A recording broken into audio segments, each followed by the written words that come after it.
Okay. So hello everyone and welcome everyone to this last webinar of the MRD School. Thank you for having joined us to all this webinar. So while some people is connecting, in today's session, we will explore basically the EU institutions and the current revision of the EU pharmaceutical legislation, which is a crucial topic for rare disease advocacy and policy impact. And today we have with us Virginie Berg, who is the head of therapies and access here at Eurordis, and Rosa Castro, who is the public affairs director also here at Eurordis. They will guide us through the role of the key EU institutions in shaping this health policy and what are the proposed changes for the pharmaceutical legislation and what this means for the rare disease community. So we will also have in this presentation some interactive elements. We will include a quiz on Mentimeter, so please be ready to engage. And just at the end of the session, I will also do some reminders for the training weeks, and I can answer all your questions on the following training week in Barcelona. And with that, I hand it over to you, Virginie and Rosa. Thank you very much, Gemma, and good afternoon, everyone. So it's good to see you again. We were together in webinar 1, and now it's the last one already, and I look forward to see you all in Barcelona very soon. So yeah, for this, as Gemma has explained, for this webinar, we will have a duet with Rosa.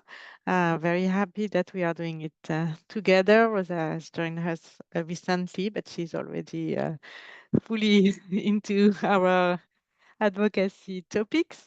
So I will share the presentation and then we will alternate and also alternate with the Mentimeters as Gemma was saying. So now just give me 1 second so that I can share. Okay, I hope you can see. I will try to put it in full screen. Yeah, is that all Yeah, good for now it's full everyone? screen. Okay, Yeah. many thanks. All right, so yeah, indeed, just to say that we will focus on the advocacy at EU level, mainly how it is organized, and also with a specific file that we have on the table since already some years, but that is really like uh, one of the hot topic of the moment with the revision of the pharmaceutical legislation. And to start with, so now I will let Rosa go through the first part of the presentation, then I'll come back and then again, Rosa. So we will really alternate together. Okay, let me go. Rosa, if you want to start with the interactive part. Hey, good afternoon, everyone. Very pleased to be here. This is my first webinar, and I'm really happy for the opportunity to reflect with you and to start thinking about the advocacy at EU level. Just that you know, I'm based in Brussels, in the Brussels team, and it's a lot of what happens here with the EU policy making and the making of laws. So we have a first quiz for you about the EU. I think, I don't know, Gemma, if you want to introduce it, but I think it's easy, right? You have the QR code. Yeah, here we have the QR code. I also can share my screen so that you can see the code for that. Um, Okay, it means I need to stop sharing, right? yeah, I think Okay. so. So, sorry for these technical details. So, can everyone see the instructions for the Menti? Okay, Yes, we super. can see them. And maybe just to let you know, also I'm watching also I'm looking at the chat. So if you have any questions during the presentation, obviously you can raise the hand or just feel free to write in the chat. Including if you cannot open the Menti for any reason. So is everyone, I think we have 15 people connected to the Menti. Maybe we can wait a little few seconds more. It says, I'm sorry, it says on mine that it's still waiting for the presenter. And it does not allow me to enter a code. Am I the only one seeing that? I Well, have the same. But Actually. it's because they need to go to the next slide. So that means that you are in, but then the question is not yet there. Presented. Okay, okay. Thank you. So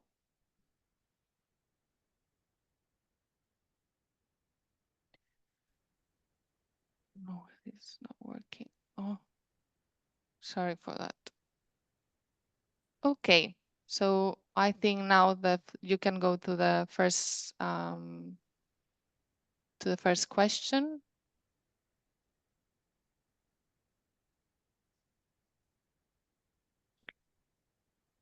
Okay, so maybe, yeah. Do you want to read it maybe also in the meantime? Yeah, I can read it, and maybe Rosa, you can Yeah. better comment on Mhm. that. Which of the following statements is true? The European Commission decides on all the EU laws.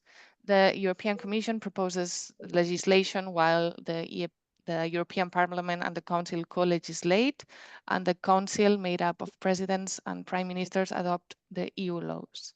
Which of the following is true? Okay, well, we have 19 people, and it seems that everyone agrees on the middle. Okay, that's a good start. So, yeah, 21, and we have 27, so. Okay. Wait 1 minute, and then we come back to the slides. Yeah. I think there's a good sense. I mean, it's good to know that most of the people don't think that the European Commission decides on all EU laws. So that's a good, really good. So you know what co-legislation, so I don't know what I'm going to say next, but well, fine. But then nobody thinks that the council made up of presidents and prime ministers adopts EU laws. That's interesting. Okay, I Okay. can go to the next one if you want, Rosa. Okay. So how many MEPs currently sit in the European Parliament?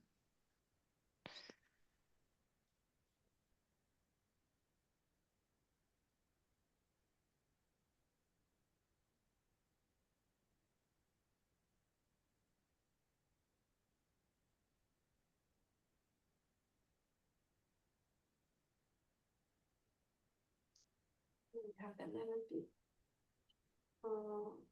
We have some division in the group.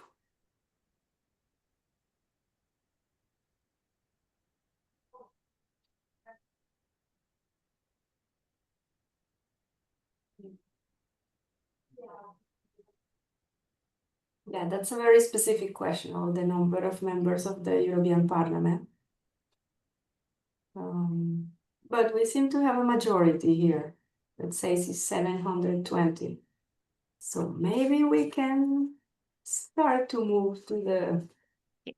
I just stopped sharing, and maybe you Okay. can start with And your presentation. I will restart to share the presentation. Super. Thank you. Okay. There we Thanks. go. And if I manage to move to the Yes. other one. Yeah. Perfect. So thanks a lot, Rem and Virginie, for sharing that. I think it's also an icebreaker, right? So we start thinking about what are the issues and the very basic concepts that one needs to be familiar with when you are doing the advocacy at EU level. So what we call the EU institutions are the targets of many of the activities that we do at Eurordis and you as patient organizations. Yeah, and many other groups, by the way, here in Brussels and elsewhere, are advocating for something. So just to give you the answers, let's say, I think it was very easy to say that the European Commission does not make all the EU laws by itself alone. But I will tell you a little bit more about what's the role of the co-legislators, which I think the majority of or everyone in the virtual room knows that there are co-legislators. That's interesting.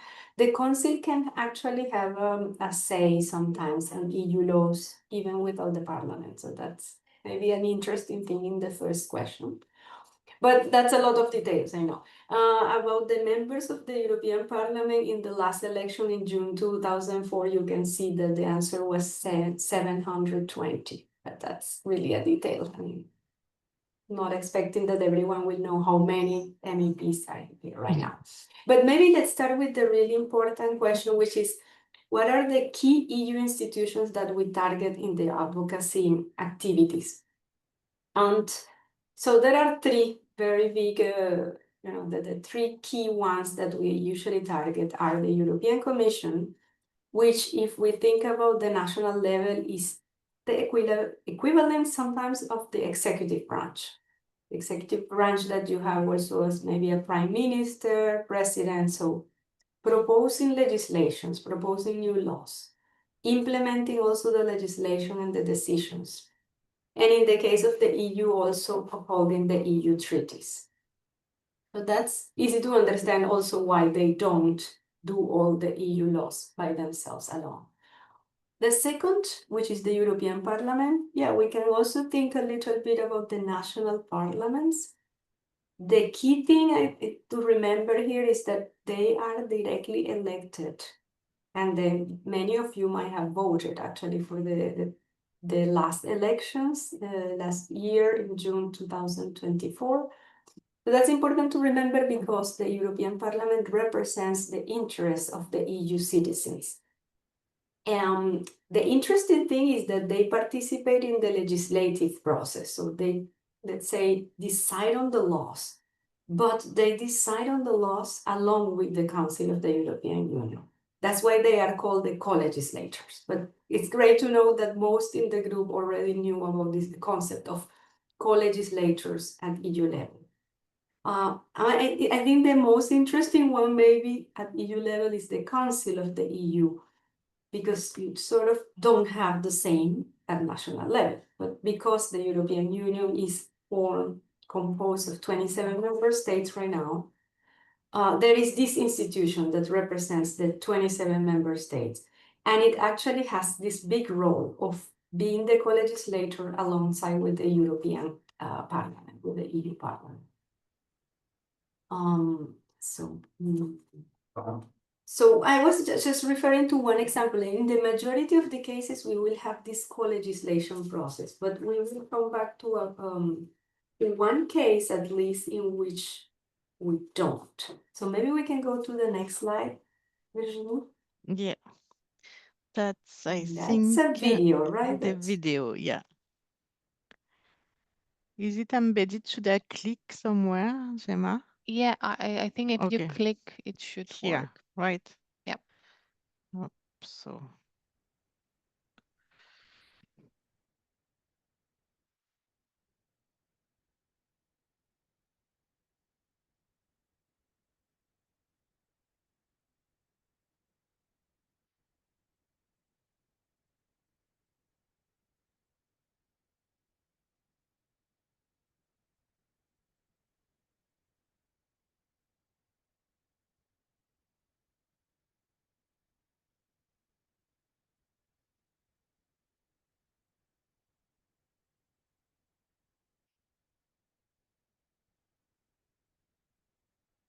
Right. So now, oops, no, not playing it again. Oops. Okay. Yeah. Yeah, well, Sorry. hopefully that was a good summary of how the process of making the laws works at EU level, right?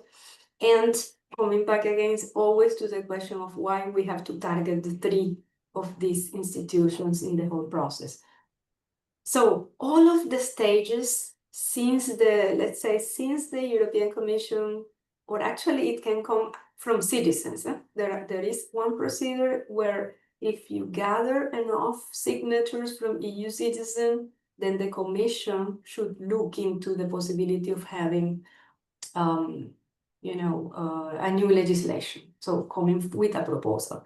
But if you look at the left side of the slide, there is the European Commission, which has the initiative. So we need to ensure that the European Commission, when they are thinking about putting together a proposal, or sometimes because the community feels that there is a need for a proposal, that they are aware of this. So we need to target the European Commission. They have the initiative on proposing new legislation. And I think you saw in the video, but indeed the Commission has this obligation of listening to civil society, listen to stakeholders in the process of putting together an initiative. So there are the so-called consultations. Sometimes they open it as a full survey asking all the citizens, what do you think about this proposal? In the very early stage, when they don't even have a proposal together, they also open sometimes calls for evidence. So these are even broader, and they ask the citizens, the stakeholders. So in our case, not only patients, but also industry, other NGOs, other groups will also have the opportunity to say something.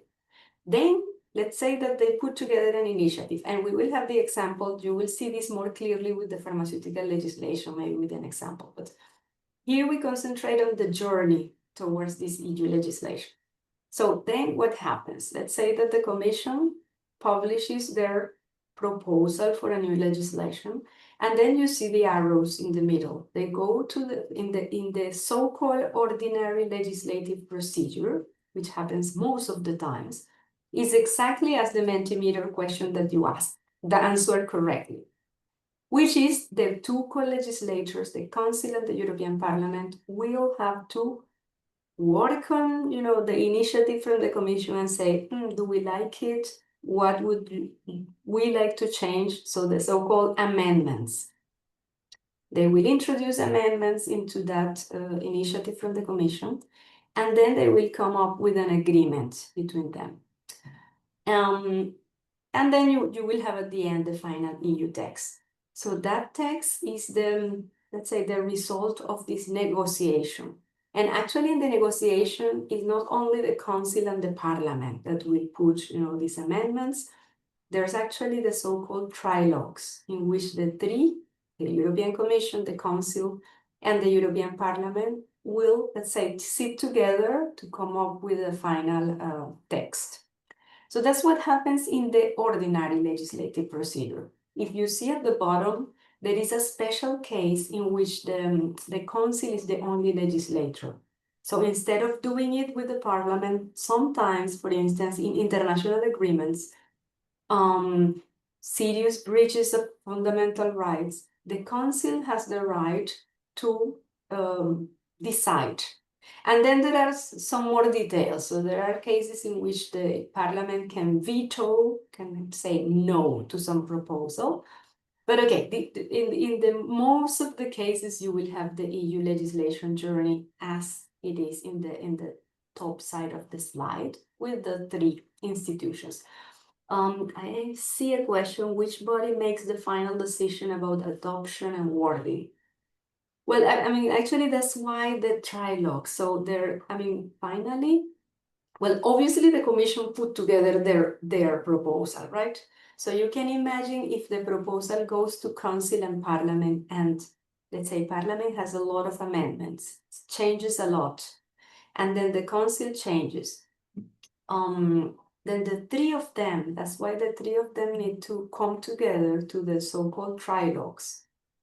Because in the past, actually, before there was this so-called trilogues adopted as a procedure, it was even more cumbersome, because each of them will put their amendments, and then the things that you see at the beginning by the Commission could turn into something completely different, right? With a lot of amendments from the Parliament and the Council. So now it's really like the three of them need to come together to say yes to the final text. And as you can imagine, and we will see in the pharmaceutical legislation with the precise topics, that can be a lot of negotiation. I mean, imagine in the Parliament with all the political parties, each of them maybe caring a little bit more about certain issues, and then, negotiating with the other political parties until they come with an agreement, with a final position. The same will happen in the council, but between member states. You know, small member states might have an interest, bigger member states with more industry, member states that care about maybe the budget of their healthcare system. So yeah, it's a delicate and sometimes long process. That's a really good question. And yeah, and maybe I think, okay, sorry, Virginia, I already jumped into the pharmaceutical legislation. So I think I hand it to you, and then we Yeah, see but things, I think, more clearly. it's good. Thank you. It's a very good way to position things, and in any case, we'll come back to that. So it's absolutely fine. And indeed, now we'll dig a bit more into the so-called general pharmaceutical legislation as such, and as already alluded by Rosa. That was a big file also, not only because it's really, I think, the major reform of this set of legislation since more than 25, 30 years, but also because it touched upon not only the general legislation around approving medicines, but also the specific legislation, and in particular the one that is introducing an incentive for the developers to develop in the rare disease area, the so-called former orphan medicinal legislation. So to start with, we have another quiz, which is on the Menti. I have those 3 questions that we will retrieve. I'm just reading them to start. So one will be about how many therapies we've got approved in Europe since 2000. So 2000 being the year where this orphan medicinal product legislation has been adopted. So that's a bit like our starting point to count how many therapies have been approved with those specific incentive and this specific framework focusing on rare diseases. Then a bit around how many diseases or how many conditions have been targeted by pharmaceutical development. And then to a bit also touch upon on how does that translate into impact for the people living with rare disease? How many patients have potentially benefited from OMP, so orphan medicinal products, authorized in Europe? So then I think we have another Menti, so I stop sharing, right, Gemma? Yeah, thank you. Thank you.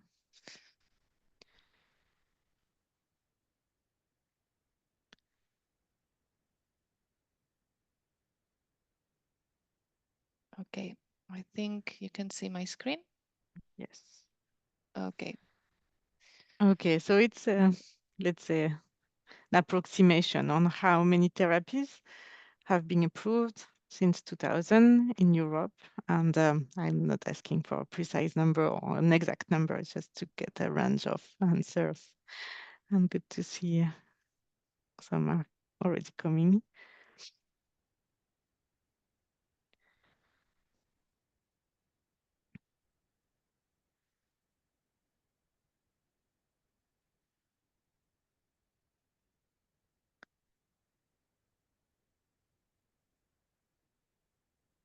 I think we can wait just a bit more for everyone to come. I see there is a large majority still around 100 to 200. Good. If anyone has a last opinion to give, please do so.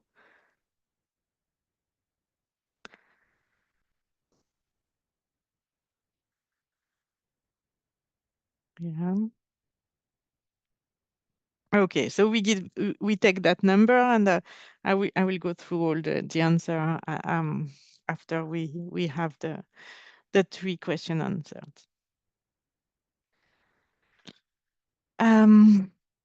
So the other one is about a bit how many patients then have been benefited from this product in Europe, in your opinion, knowing that we have a a threshold to define rarity of rare diseases, which is that a disease is rare if it affects 5 out of 10 million of 10,000, sorry, of people.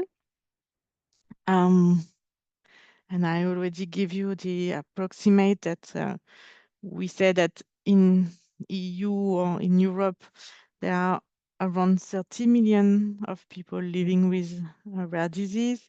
In worldwide, it accounts for 300 million.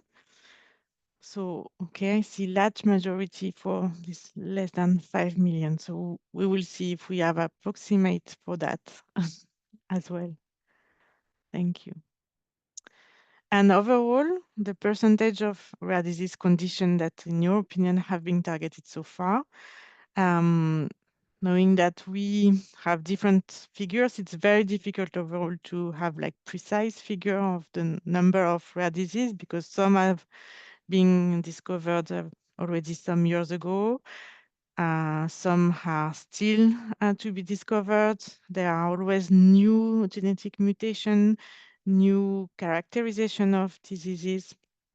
And overall, the range of number of rare diseases is around 6,000 to, in some publication, even 10,000, depending on how the researcher are counting or classifying the diseases. So yeah, I see large majority here in this 5 to 6%. Great, thanks. So I think now we can go to some trying to give numbers, trying to give answers. I will restart sharing. Hop. So there we go.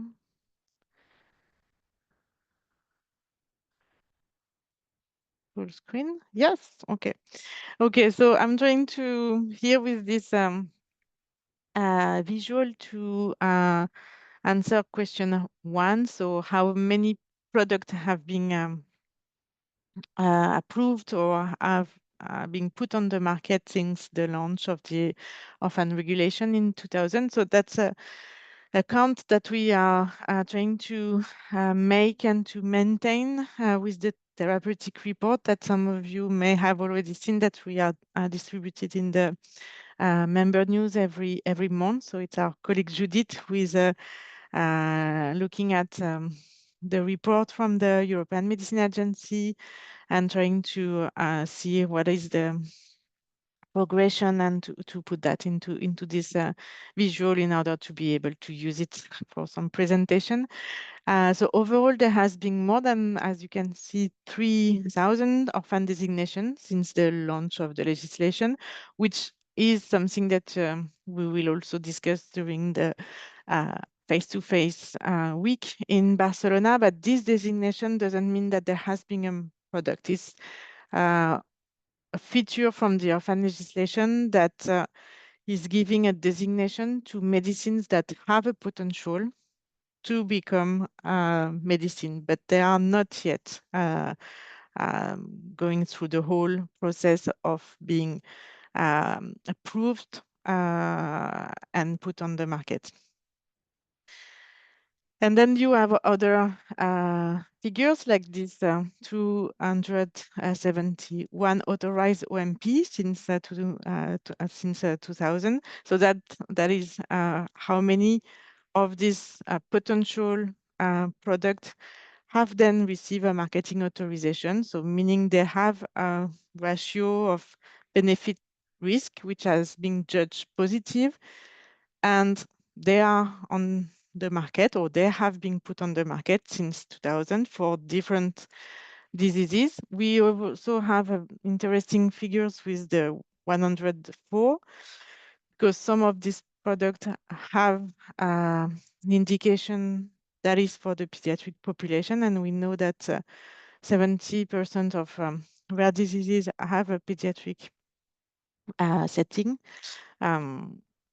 And then the last number, which is this range between 100 and 200 that most of you have defined, is that to date, we have more or less 165 products that have received this marketing authorization, so benefit risk is positive, and that still have an orphan status in the European Union, so meaning that they have been designated under the legislation. So you have really to see that as two parallel tracks. One track is assessing the benefit risk of a product, whether it can be put on the market, and then the other one is assessing whether the product is fitting the orphan status criteria and whether the developer, the company, can then benefit from the incentive that are associated to that. And here's so some of the products do not have anymore the orphan status, either because the period of the status has expired, that is one of the component of the legislation, either because they have simply been removed from the market, because from time to time some products are removed from the market, also for reasons that are linked to safety or other potential commercial or other reason. So just to say that congratulations, you had the right range for this answer. Then the next slide is about the question on how many diseases from those 6,000 to 8,000 diseases that are identified as rare diseases have been targeted with development. So that's a really quite difficult figure. So we, as you have rightly said, we are usually saying that overall 5 to 6% of the rare diseases have indeed a product that is indicated in this specific condition. Then it's interesting to dig a bit more into how the rare diseases are spread in terms of prevalence, and also whether some criteria such as the rarity has an influence on the attractivity of the development. So that's also why I'm presenting here this article. Don't want to enter into details, but just to tell you that it's quite difficult to have really studies that are looking at trying to elicit this number. So it's very good when we have some, and it's a general encouragement overall to try to find good studies and to encourage this type of increase in the knowledge. So here this figure is just showing the spreading in terms of prevalence of the rare disease and the percentage of patients that are also impacted by those diseases. What we can say is that almost all, let's say more than 88% of all the people living with rare disease have one of the almost 400 most prevalent diseases. So that's really a high percentage on the more common of the rare diseases. But that there are also a very long tail of rare diseases that are very rare. So more than 19, sorry, I have difficulty with the number. 19% of the rare disease are very rare, so with a prevalence that is really what we are calling ultra rare, less than 1 per 100,000. And this has an impact on the development, because we can see that 55% of all market authorization have been given to diseases that are amongst the more prevalent, but that also there has been 45% of marketing authorization that have been given to diseases which are less prevalent or ultra rare. But this said, as I mentioned previously, it has impact on how many diseases have been researched, how many diseases have been subject to a development of medicines, and then how many patients are then benefiting from one of these products. And that's also a bit the reflection towards the question 3 is how does that translate to how patients are benefiting or not from treatment in terms of number of people living with rare disease. We have set this number of 30 million of people living with rare disease in Europe. Some of the estimation are going towards having roughly 6 million of people benefiting from this treatment. But that's really maximum. So again, I don't want to enter into the details here, but just to say that it's very important to have these figures in mind, also the importance of having precise numbers when we are trying to address this field. And that's very difficult to obtain because it's a varied field with diseases that are really across different disease area and also products that are not necessarily easy to retrieve in terms of who which figure are associated to them. Okay, so then I'm going a bit more in depth into the legislation itself. So as we were saying in the beginning, this is one of the major revision of the legislative file, because it's not only a revision of one legislation, but it's really a revision of several legislation. So it has been a long process, as Rosa was explaining, even before it goes to the first proposal made by the European Commission. There has been several steps, meaning there has been impact assessment on the legislation that were already ongoing that have been performed. There has been also some consultation that have been performed. So roughly it's a file on which we are working since maybe 5 to 6 years, even before we go to the first proposal that was made by the European Commission. In terms of the different legislation that have been repealed in this revision, there was the pharmaceutical directive, which was from 2001. There was the EMA regulation from 2004. There was the orphan drug regulation, which is, as I was saying, one of our main regulation from 2000. And for example, there was also the pediatric regulation from 2006, which is also of high interest for us because it really also gives some incentive and some mandatory requirement for the developer to address the pediatric population.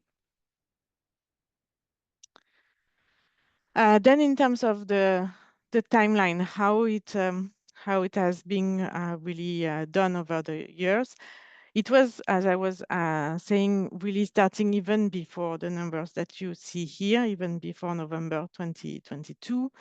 But in November 2022, we've tried to really gather all the reflection that we have conducted at Eurodis with all the members in a position to really express what we were seeing as the main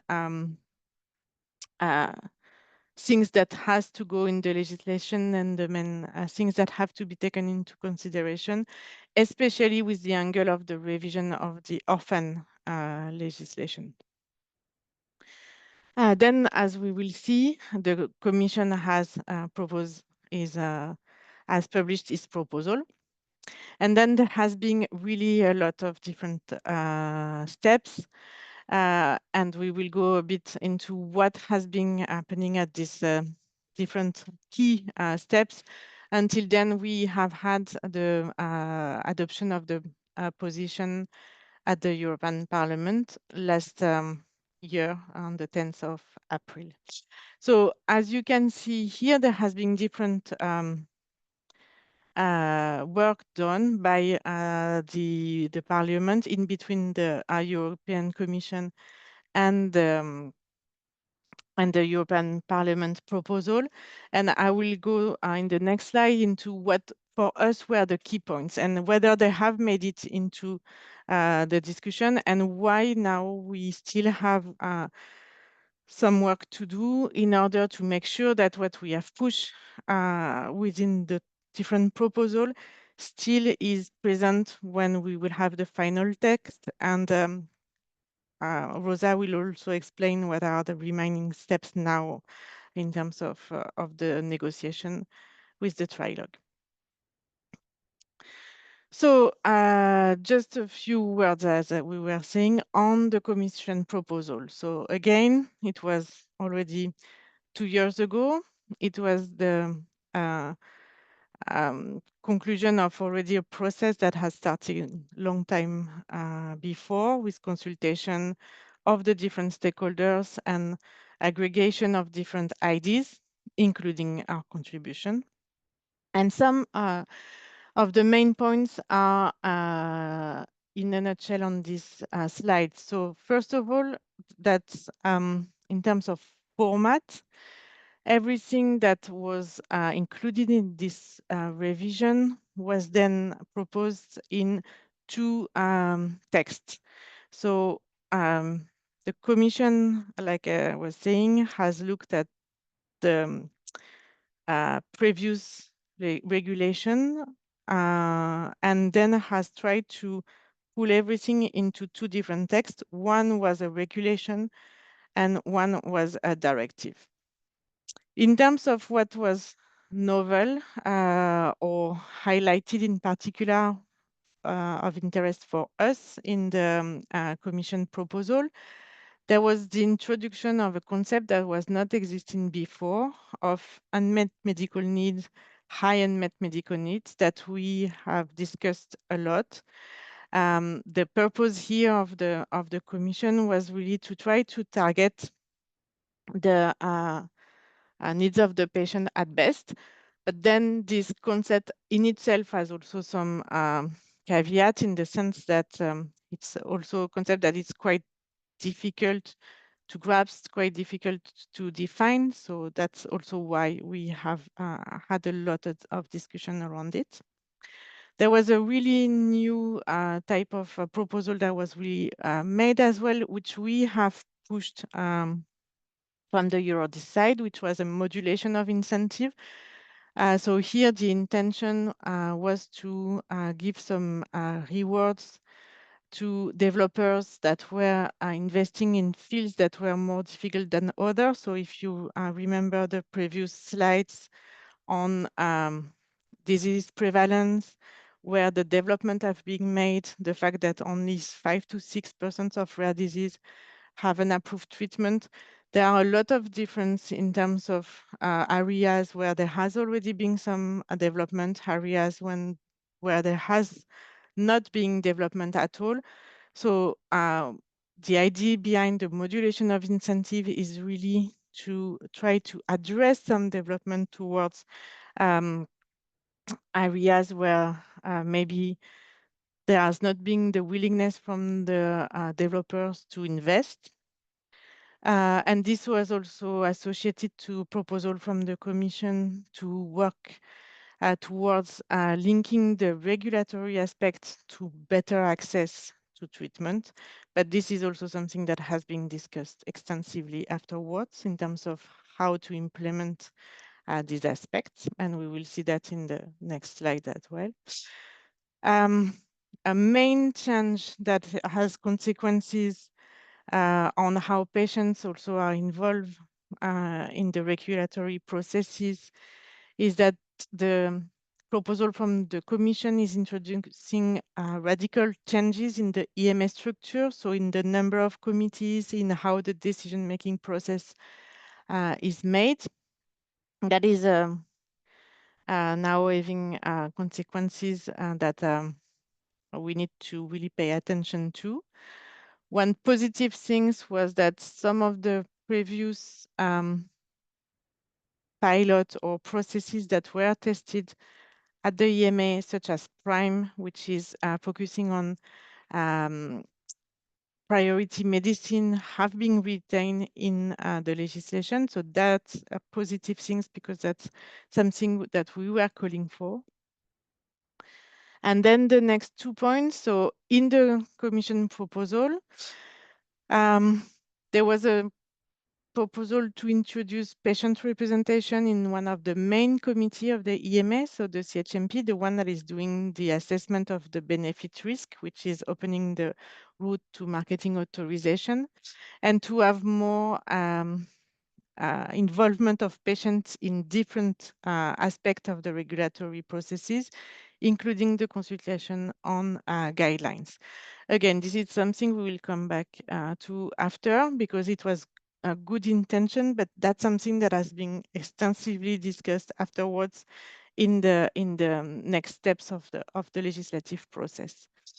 And finally, there was a lot in this legislation around addressing shortages of medicine, the antimicrobial resistance, and the environmental impact.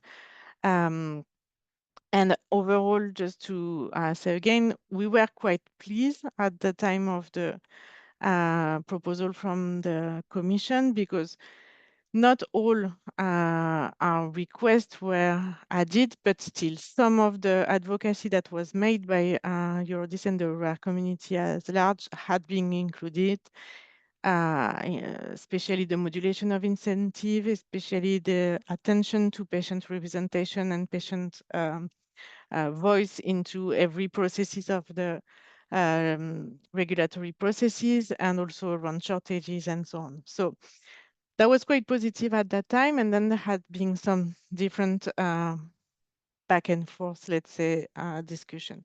So now I think that with that, we are reaching the time where the Parliament has been involved in the legislative process. And I will give the floor to Rosa for continuing on that. Okay, thank you, Virginie. Yes, so the proposal, let's say, of the Commission was published in April 2023, right? And Yeah. it landed in the Parliament, right? So it went to the European Parliament. And so some context to this. When the proposal arrived to the European Parliament, the MEPs, they were not 720 because it was the past period, but they were preparing for the election. So they knew that the elections will come in 2024. And now you will see, okay, it's a bit more than 1 year, it's true. But as Virginie showed that, I think in one of the slides before, we're talking about everyone says this is a very complex package. Indeed, it's called the pharmaceutical package because it, let's say, put together those repealed pieces. So one directive, one regulation, and the regulation on orphan medicinal products and the regulation on pediatrics. Each one of them was a major piece. So each one of them at their time of negotiation, I think, had a lot of discussion between the stakeholders and the institutions.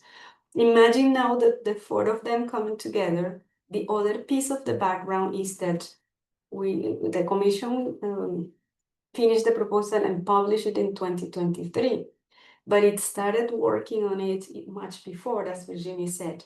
And we were in the post-COVID situation. So obviously this was not about COVID. This was a revision that needed to happen, and the Commission had planned for this.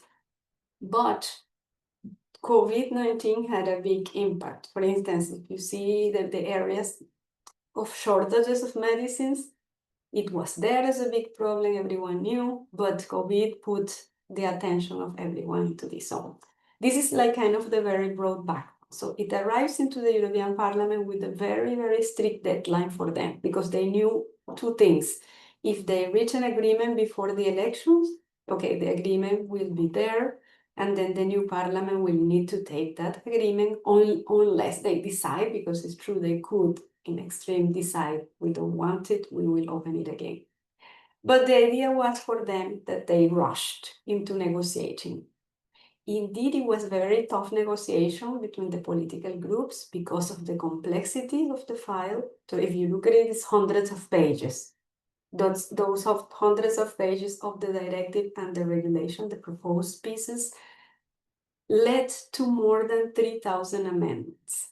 So in the parliament, what happens is that the first is one of the committees is assigned as the leading committee inside the parliament. In this case, it was the ENVI committee. The ENVI committee had the mandate on environmental issues, but also health issues. Now there is a new committee in the parliament for health, but at that time it was the ENVI committee. They appoint some rapporteurs. The rapporteurs will produce a report that will form the basis of the discussion. Then they open to, let's say, all the political groups for proposed amendments. So they concluded these negotiations, let's say, at the very, very last minute. They reached an agreement in April 2024 with lots of compromises between them. I mean, some of the things, even proposals, didn't have a chance. If we talked to also to, I mean, I was not working at the Aurordis at the time, but following the file. And in the briefs with the different advisors of political parties, I mean, they agreed, they kind of accepted that many things were rushed at the end. In some areas, they didn't even have the time to check against their legal or other advisors. But this happens a lot also because it's a big file and there need to be some compromises between the groups. An important thing is that because they were foreseeing, of course, they knew there were these elections for coming. And they knew that the political balance will be changing in the elections. Indeed, a lot of far-right political groups were likely to gain power and indeed were gaining power in this new parliament that was elected last year. So that also provided, I think, an additional stimulus to the members of the parliament to conclude the negotiation. So maybe we go to the next slide and come back to the key elements that were there. So Virginie covered what was in the proposal of the European Commission, and then Aurordis continued the advocacy towards the European Parliament. And the main piece of that advocacy is to go and meet and also to send amendments, propose amendments that then you basically need to convince the members of the parliament that they need to introduce some change.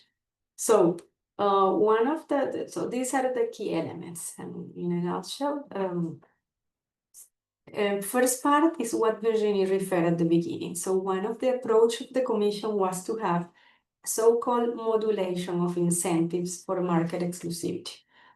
So what they did is that they proposed these different systems of different duration, the number of years that a company that develops a product and obtains the market authorization will have. And the idea of Aurordis advocacy was that this should be tailored depending on the different factors to address the needs, the unmet needs of rare disease patients in the best way. So there was a proposal by the Commission, and then there were like some amendments introduced, the number of years overall that will go. And the idea is to have, as Virginie said, like you will have a longer maybe exclusivity for those areas that need more attention, where you need to have a bigger incentive. So that was a very, very big area. It's still part of the negotiation. It's still one of the areas that, just to going ahead, but even in the council, it's one of the areas that has received more attention during the negotiation, and not everyone agrees on the particular duration that should be at the end. Now, a second piece that was really good was the introduction of an amendment that allows for the use of, let's say, centralized or joint procurement for drugs, for medicines that are authorized at the EU level.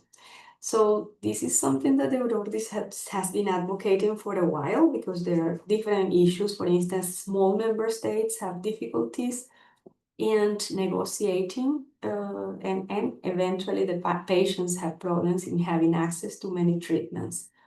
And if those countries come together with the help of the Commission, that will make a lot of, a significant will bring significant benefits, will kind of accelerate the access or provide access in some areas. So the Parliament introduced one article that opens the possibility to use joint procurement for medicines in general. It doesn't say for orphan drugs specifically, but it opens that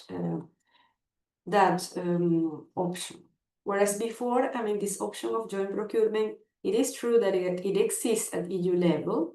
It was used for COVID-19 vaccines, but indeed it is limited to cross-border health threats, so to those type of health emergencies, so to say.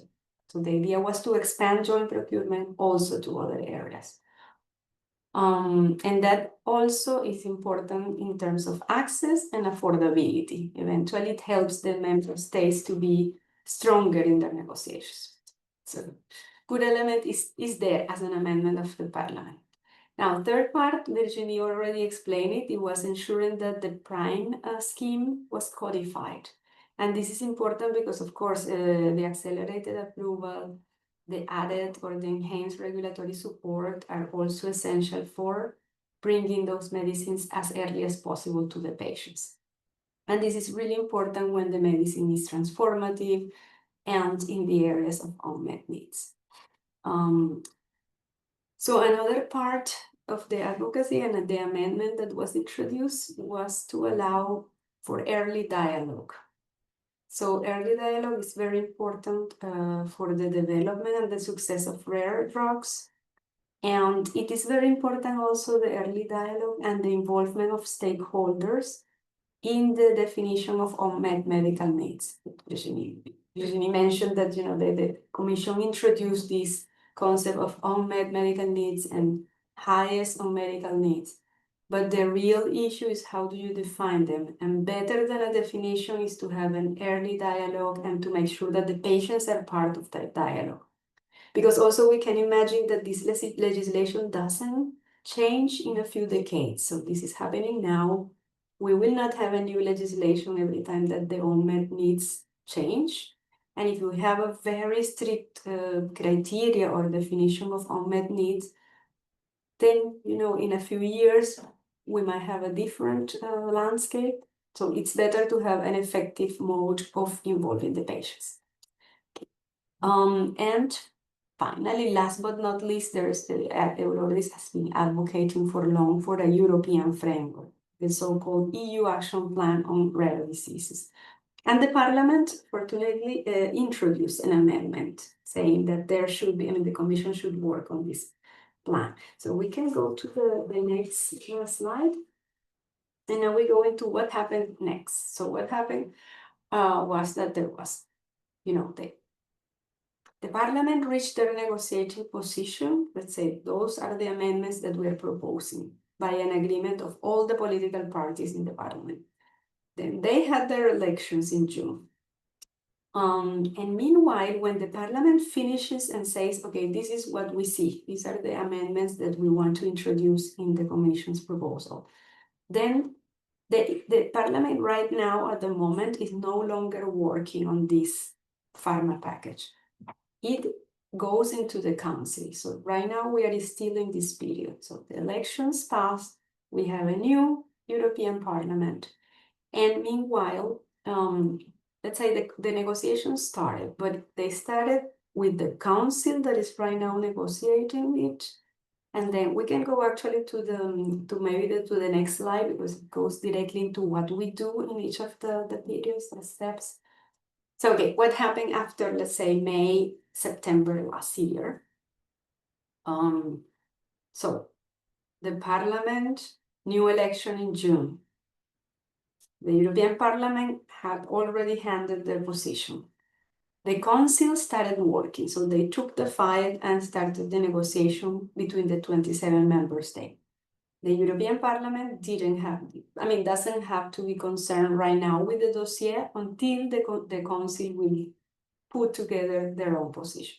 So what do we do in this moment? Eurordis has to focus their advocacy and work, and because the one that is active right now is the Council, we follow the developments in the Council. So what are the different member states' positions? and to know that and to like try to influence that and you know, change their minds when we need is to organize meetings. For instance, in Brussels, you have the different health attaches of each member state.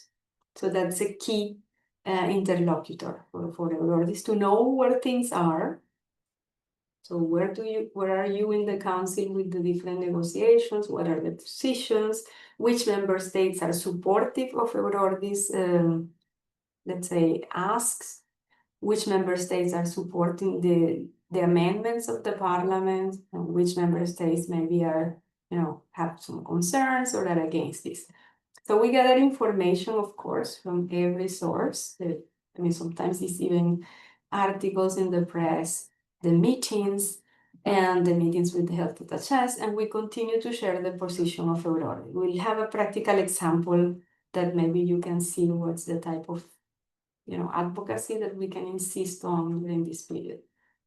And of course, meanwhile, there was a new parliament. So a lot of work also went into, okay, what's this new parliament? Who are the new members of the parliament?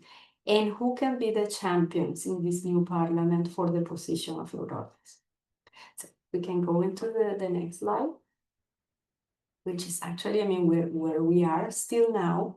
So there are ongoing negotiations. And eventually there will be the adoption of the pharma package. We don't really know, so you will see in the slide, it says, it is unlikely that this proposed legislation will be adopted in 2025 or 2026, but really we don't know. Because there's also like a lot of pressure right now because of different issues. You can even add to this landscape what is happening right now with the US. So geopolitically, with the US new administration, for instance, talking about new tariffs, and some of these tariffs potentially affecting the pharmaceutical sector. There might be pressures also for the co-legislators to accelerate the process or to look into some areas. And why? Because this big pharma package has rules that have some implications for patients, obviously, but also for the industry.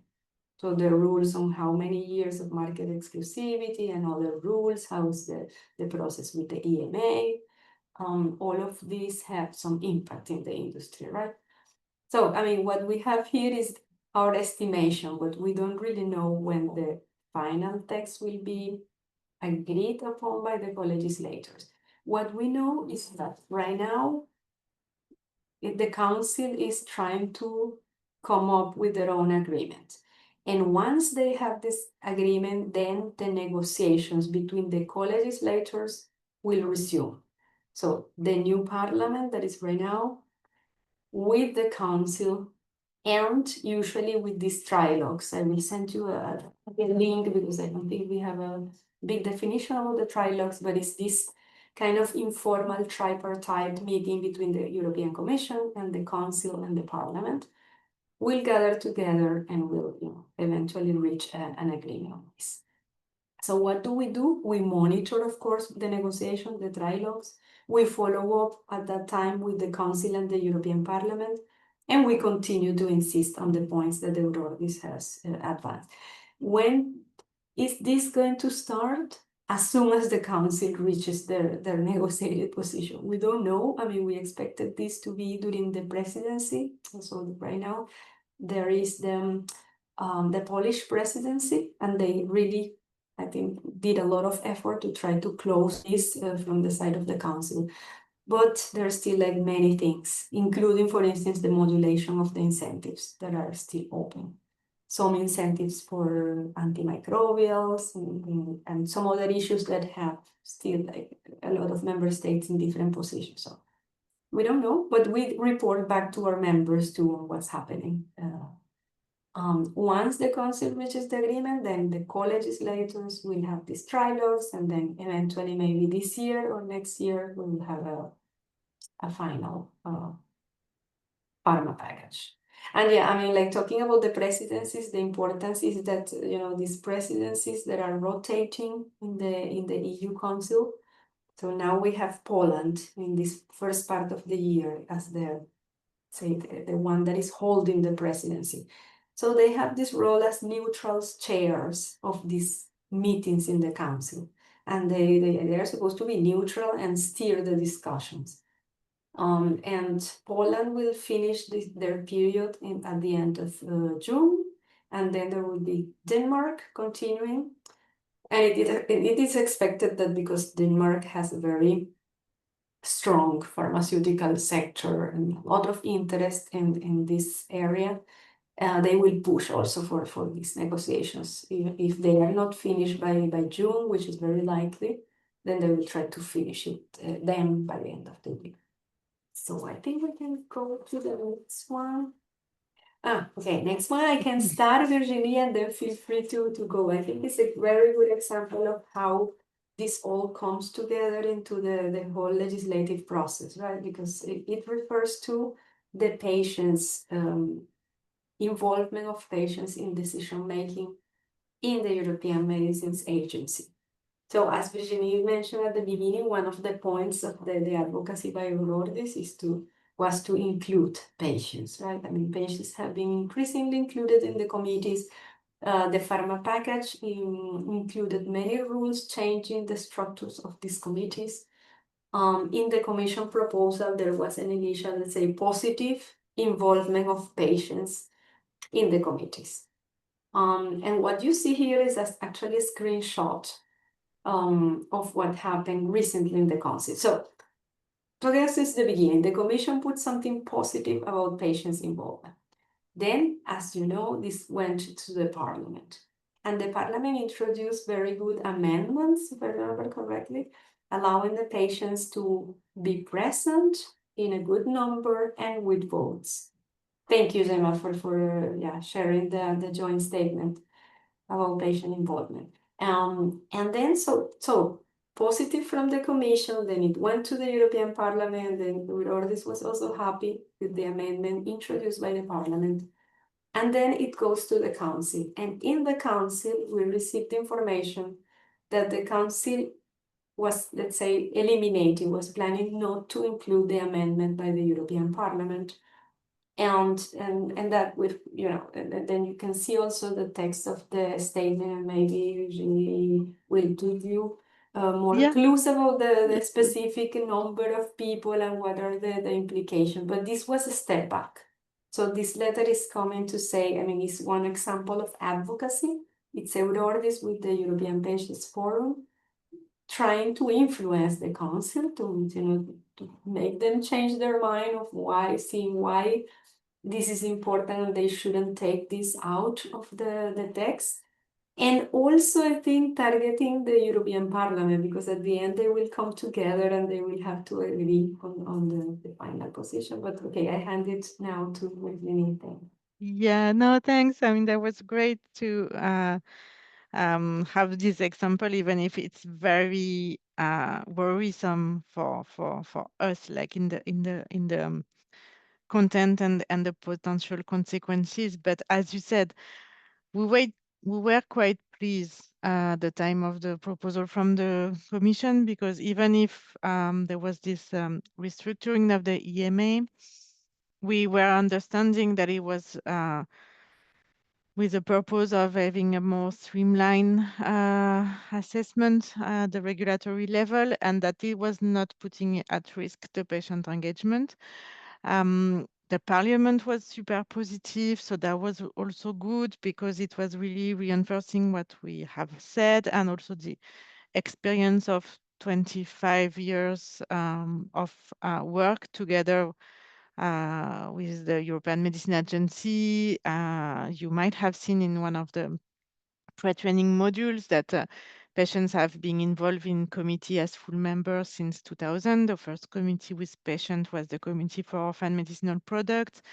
Then there has been a lot of development inside the European Medicine Agency framework for patient engagement, patient engaged in other committees like the pediatric, the advanced therapy, the pharmacovigilance, also in discussion with the company when the EMA is giving advice to company in scientific advice, patients are involved. So it's very large. And also the EMA has a patient and consumer working party. So All this has really constituted a strong record of interaction and collaboration between the regulators and the patient. So we were really, as Rosa was saying, in fact, we were like, okay, there will be some changes, but if we keep the right direction, it's good.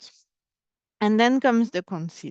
The thing is that normally the discussion at the council are in closed room.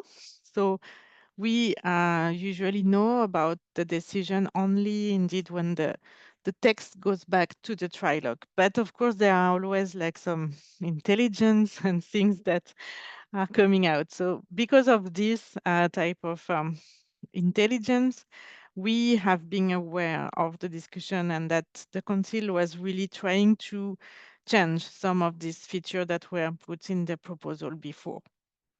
And that is where we thought, okay, we need to act even before we go to the trilogue, because maybe there is still a chance to have some impact on the discussion in the council. And also we need to prepare the parliament, because they need to know that when the file will come back to them for the trilogue, they need to really pay attention to this disposition. So in terms of like the ask in this joint statement, that's because, so from patient being involved in 1, 2, 3, 4, almost 5 committees.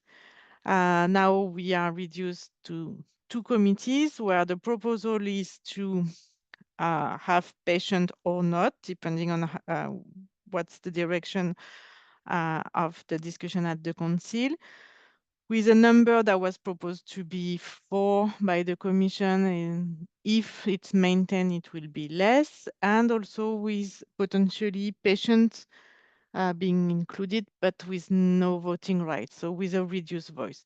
So not entering into all the details because they are very well explained into the statement if you have the chance to read it. Not only it will mean that the potential situation after the promulgation of the new legislation will be less committee with patients, less patients being involved in those committees, and less power because no voting right for those patients. So we consider collectively that it's a step back compared to everything that has been built and developed along the past 25 years.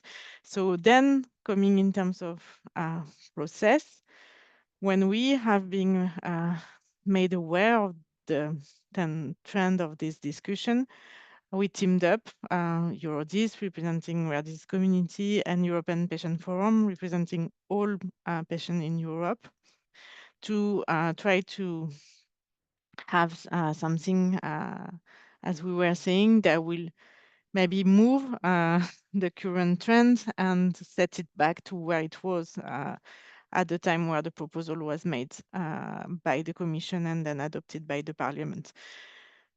There was like also 2 types of channel for dissemination, as Rosa was saying, because for the targeting the council, we also needed to have a relay at national level. So we have been at Eurodis, for example, involving our national alliance, so all the national alliance, and some of you were maybe the relays of these messages.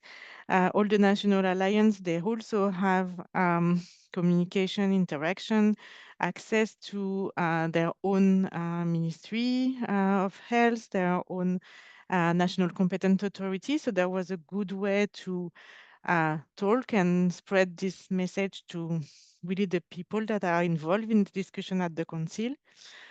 And on the other hand, we are disseminated to the member of European Parliament, also at national level, because all those parliamentarians, they are elected primarily in their country, but also at the level of the parliament. And for example, there will be an event later on in June where we will again voice this concern and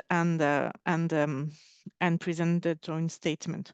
So now Gemma has also kindly shared the link to the statement, because we also call for like more endorsement by different organizations, so that it's become a bit like also a petition, the more people are associated, the more people are talking about it, the more positive outcome we can expect. But yeah, all in all, I think that was the end of our presentation, because we wanted really to show you not only the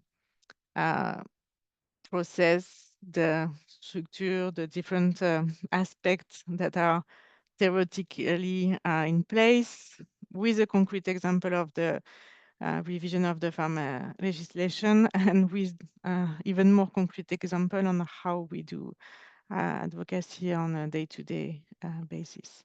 So I think indeed that was probably the last slide from us. So I'll stop sharing. Rosa, don't know if you want to add anything also on that, and also maybe we have a bit of time for question if you do have some. I couldn't check the chat when I was sharing, so I There's don't know if one there's question. anything. There's one question now. Okay. Do we anticipate that the far right are less interested in rare diseases? That's a tough question. Rosa, do you have anything? Not really, Virginie, not really, but I mean, yeah, not about the specific political groups. I think there is a bit, I mean, there are some hints about where, I mean, the parliament is a bit, of course, what you're asking is probably the balance of the parliament. But in general, I mean, we can say that obviously more nationalistic things, which is not great for rare diseases because we need a lot of EU action. So that would be bad, but we never, I mean, I would say, but this is a personal thing because I've been in abroad this for a very short time, but it's difficult to predict how some of the more extreme groups will really behave because they might have, issues. So maybe they are more nationalistic, things that are protectionist, they would like a little bit less on EU cooperation, maybe, but there might be like also interest from some of these groups in saving budgets, maybe, I mean, caring about the national budgets. Yeah, but it's very difficult to anticipate. I think two of the other things, but this is mostly has to do with the commission, but it influences the parliament, is the current priorities. And a lot of the current priorities are actually, I mean, not great in general for rare diseases or health, because a lot of the talking right now is about defense and building security and, because of major geopolitical things and challenges.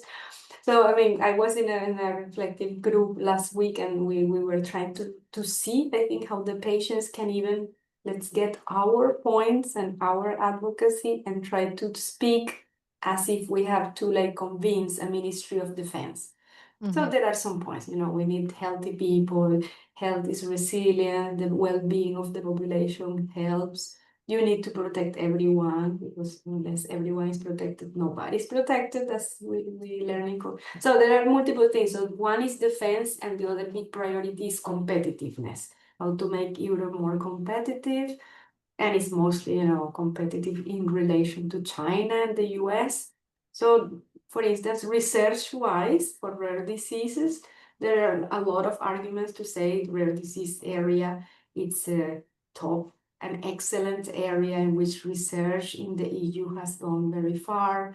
Cross-collaboration has really worked and brought benefit to patients and to people. So, but we need this kind of, element of how we transform our own arguments for the rare disease community into things that maybe we don't fully believe they should be the priorities. Depends on, or we believe, but we are also caring about the priorities of the rare disease community first. But yeah, defense and competitiveness come all the time. Yeah. Sorry, that was a bit deviating from the No, but it's really true. And maybe to add on that, I fully agree with everything you said. I think and I will not say it's even far right or far left, but I think in all the spectrum at the parliament, there is also how the industry and the private sector as a whole is perceived. So it's also where it's really linked to, do we need to incentivize? Do we need to have mandatory requests? So in the very design of the legislation, there is this aspect, because, for example, the orphan legislation is based on incentives. So you consider that you will incentivize the development in this area by giving rewards to the developer. For some political party, I think it's a problem, because they would prefer to have a mandatory injunction to developer to go for rare disease. And on the contrary, for example, the pediatric legislation is based on mandatory requirement, because it was said at that moment that every time a developer was trying to address an indication in the adults, if there is also pediatric patients that are affected by this condition, the development should also occur in pediatric. But it's not to say that one legislation is from the left hand side and the other one is from the right hand side, but there are all these really very sensibility of every people in all the institutions that might at some point have an influence also on how the laws are promulgated. And maybe one last thing is that I don't think, also from what we've got from the inside of the discussion, it's not against the patients what they are doing. Like when they are saying removing, not having patients with voting rights, having maybe less patients. It's really not that they don't want to collaborate with the patients. It's really like also a matter of balance, who has the power to take the decision. Also, the fact that there has never been patient involved in this committee of CHMP that is assessing marketing authorization, it will change a lot the dynamics. So there are a lot of things that are on the table, and it's not like we don't want to speak with the patient. It's not at all that. It's much more like different type of subtle arrangement and finding the right balance. And also not to forget that there will be some negotiation at the trilogue. So there are also things that are entering into play. Like if we want to negotiate from something else, maybe we can let it go on the patient voting rights.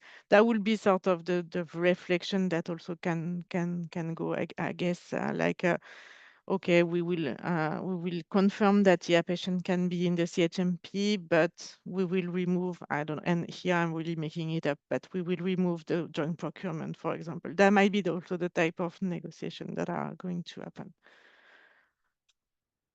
All right. Is there any other question for Virginie or Rosa? No? Okay. If not, I just have a few reminders for you on the training week. So yesterday I sent you an email to everyone that there's a pre-reading before the training week. It consists of one article that you have to read for the first day, and then a PowerPoint that you need to review for a session that we will be doing on June 3rd, I think. These pre-readings are attached on the email, but you will also find it on the website. So on the website, you have all the information and you will find it there too. Other reminders that I have for you is that if you haven't done so, please just fill in the food choices form, because we need to close that now. If you're coming with a carer, just make sure that the carer also fills in these food choices form. And then I don't know if some of you need this transportation service of adaptive transportation, but in case you need it, I put here the link on the chat is Taxi Ami. So this service, just one second. Well, I think I shared it before, but in another meeting, but you can call them if you need them, just to come from the airport to the training. And finally, just to remind you that we will do a welcome dinner the first day, on Monday. We don't have the final menu yet, but I will have it shortly. So I will send you also another form. Sorry, because I'm sending like constantly lots of forms, but I will send you another form with your food preferences for the welcome dinner. So I think from my side is everything. I've just shared also the feedback survey for this webinar, and I will be sending the recording slides and also all this information this week before before we see each other in Barcelona. If you have any question or anything, you know that you can send me an email and I will reply as soon as possible. Will there be assignments to do in the evenings in Barcelona? No. You just have to attend to the in-person sessions and that's it. And then you can have fun. Okay, so thank you everyone for joining our last webinar and hope to see you soon. Thank you, Bye. everyone. Thank See you you. there. Bye. See you in Barcelona. See you. Bye.